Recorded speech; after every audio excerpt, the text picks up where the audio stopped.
ఆనాడు తెలంగాణ రాష్ట్రం రావడానికి అన్ని కులాలు ఒకటై ఆంధ్రోని దరివినాం, తెలంగాణ తెచ్చుకున్నాం. తెలంగాణ తెచ్చుకొని మళ్ళీ రెడ్డి రావుల చేతిలో పెట్టినాం. నేనేమంటానంటే వచ్చిన తెలంగాణలో బీసీ ఎస్సీ ఎస్టీలంతా ఒక్కటై ఆనాడు ఆంధ్రోని దరివినట్టుగా ఇప్పుడు రెడ్డి రావులను దరివి కొట్టి మనం రాజ్యానికి రావాలి. ఆనాడు ఆంధ్రోని దరివినాం, గోదాక ఆంధ్రోడు అన్నాం, ఆంధ్రోడు ఇక్కడ ఉండొద్దన్నాం. మరి రెడ్డి రావులు ఎంతకాలం ఉంటారు? వీళ్ళ రాజ్యం ఎంతకాలం? మీరు బతకండి, మీ పని మీరు చేసుకొని బతకండి. మా ఓట్లతో ఏం పని? ఈ రాజ్యం మా 90% సూదరులకు రావాలా? ఈ రాజ్యం మాకు రావాల్సిన రాజ్యం మీరెవరు మింగడానికి? మన లెక్కలు లేని కులగణన లెక్కలలో వెలమోళ్ళు 100కి సగం కూడా లేడట, ఒక్కరు కూడా లేడట. 100కు ఒక్కరు లేడు, రెడ్లు 100కి 4 లేరు. మన సబ్బడ్డ కులాలు 100కు 90% ఉన్నదని తేలిపోయింది లెక్క తేలినాక భూమిని పంచు. 10 లక్షల ఎకరాల భూమి కావాలి మాకు. తెలంగాణ గడ్డ మీద 20 లక్షల ఎకరాల భూమి మాకు రావాలి. ఇప్పుడు సంపద రావాలి మాకు. రాజ్యంలో 90% వాటా రావాలా. మొత్తం పోరాటాలకు ఉద్యోగాలు రావాలి. కానీ రాజ్యం, సంపద, భూమి, డబ్బులు మొత్తం ఒక్క 2-3 కులాల చేతిలో ఉండటం నేరం కాదా అని అడుగుతాను. ఇది ఎంతవరకు న్యాయం అని అడుగుతాను.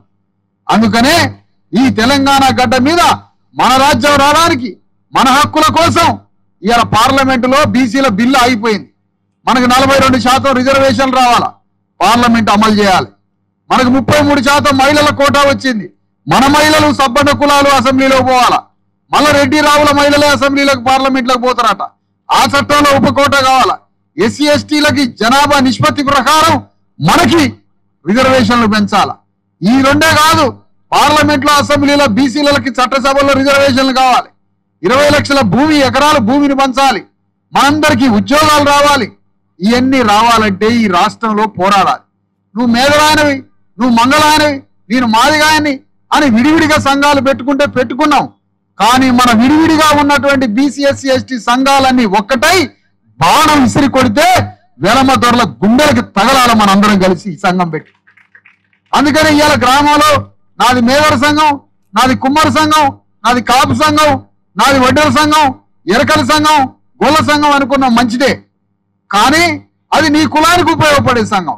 కానీ ఊరు మొత్తాన్ని రాజ్యాన్ని ఏలాలంటే, తెలంగాణ గడ్డ మొత్తాన్ని ఏలాలంటే బీసీ ఎస్సీ ఎస్టీలంతా ఒక్కటై ఒక సంఘం పెట్టాలి. బీసీ ఎస్సీ ఎస్టీలు 90% అంతా ఒక్కటై సంఘం పెట్టి రెడ్డి రావుల రాజ్యం యొక్క అంతు చూసి మన బీసీ ఎస్సీ ఎస్టీల మీద రాజ్యాన్ని ఏలడానికి పార్టీలకు సంబంధం లేదు, కుల సంఘాలకు సంబంధం లేదు. కానీ బీసీ ఎస్సీ ఎస్టీలు ఏ పార్టీలన్నా ఉండండి, మనమంతా ఒక్కటై మన ధర్మాన్ని పాటించాలి. ఏమిటా ధర్మం? తెలంగాణ గడ్డ మీద మనం రాజ్యానికి రావాలి. అందుకోసం బీసీ ఎస్సీ ఎస్టీల ఒక్కటం కావడానికి బీసీ ఎస్సీ ఎస్టీ జేఏసీ అని పెట్టినాం. జేఏసీ అంటే ఒక కార్యం చేయడానికి అందరం కలవడం. అందుకని గ్రామంలో తెలంగాణ గడ్డ మీద బీసీ ఎస్సీ ఎస్టీ జేఏసీని స్థాపించడానికి మొన్న హైదరాబాద్ లో 1000 మంది కార్యకర్తల మధ్య కులాలకి మతాలకి సంబంధం లేకుండా అగ్రకుల రాజ్యాన్ని దింపడానికి అణగారిన వర్గాలంతా ఒక్కటై ఒక బీసీ ఎస్సీ ఎస్టీ జేఏసీ అవసరం.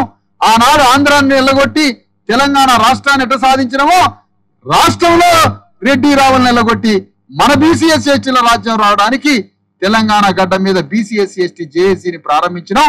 అందులో కులానికి ఒక్కరు, కులానికి ఇద్దరు, అన్ని కులాలు గ్రామంలో ఒక్కటై బీసీ ఎస్సీ ఎస్టీ జేఏసీలో ఈ సంఘంలో చేరాలి. ఈ సంఘాన్ని స్థాపించడానికే గిమ్మా గ్రామం వచ్చింది. ప్రపంచంలో ఏ మూల ఏ క్షణం ఏం జరుగుతుందో వేగంగా తెలుసుకోవడానికి తొలి వెలుగు వాట్సాప్ ఛానల్ని ఫాలో చేయండి.